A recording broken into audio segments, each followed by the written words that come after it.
मादा एनोफिलिस के काटने से मलेरिया होता है और मलेरिया एक जानलेवा बीमारी है, ये तो हम सब जानते हैं। लेकिन क्या आप जानते हैं कि मलेरिया सबसे ज़्यादा इसी मौसम यानी कि मॉनसून के मौसम में फैलता है। ख़ास तौर से जब पानी जमा हो जाता है, वहाँ पे गंदगी होती है और मलेरिया के मच्छर घर बना लेते हैं और जब वो काटते हैं तो मलेरिया हो जाता है। खास तौर से छोटे बच्चों की बात करें या प्रेग्नेंट वुमेन की बात करें तो वो उनके लिए और ज़्यादा खतरनाक हो जाता है। एक और जानकारी ये है कि आंकड़ों की माने तो आधी दुनिया मलेरिया के खतरे से परेशान है, मलेरिया की बीमारी से परेशान है।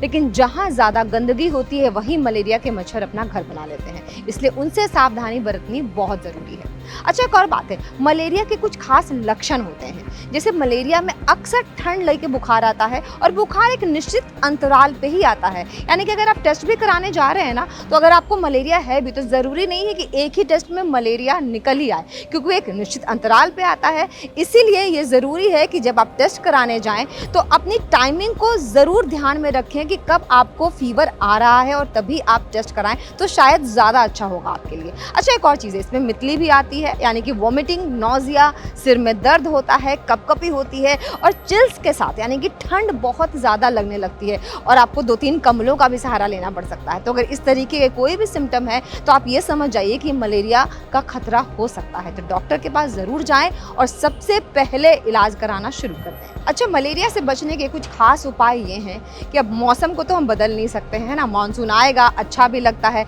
अब बाहर जाने से भी नहीं रोक सकते हैं किसी को, छोटे बच्चों को तो खास तौर से मना नहीं किया जा सकता है। तो हमेशा इस बात का ध्यान रखें कि मच्छरदानी में ही सोने की आदत डालें या फिर कॉइल जला लें या मॉस्किटो रिपेलेंट लगा लें, और जो कपड़े हैं वो पूरे बाँह के होने चाहिए और पैर भी ढके होने चाहिए, जिससे मच्छर कम से कम आपके संपर्क में आ पाएंगे और आपको काट पाएंगे।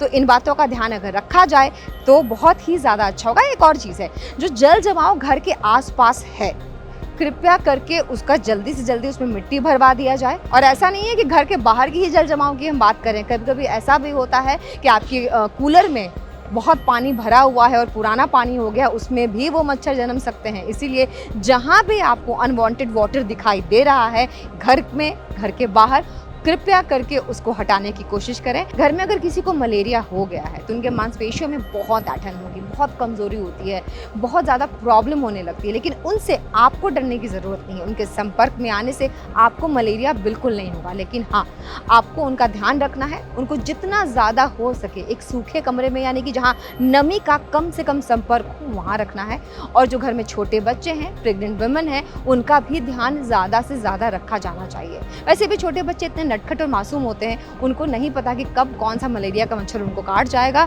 और वो हो जाएंगे बीमार। लेकिन आपको ही ध्यान रखना है, और प्रेग्नेंट वुमेन को खास तौर से, क्योंकि होने वाले बच्चों को भी खतरा होने का डर रहता है।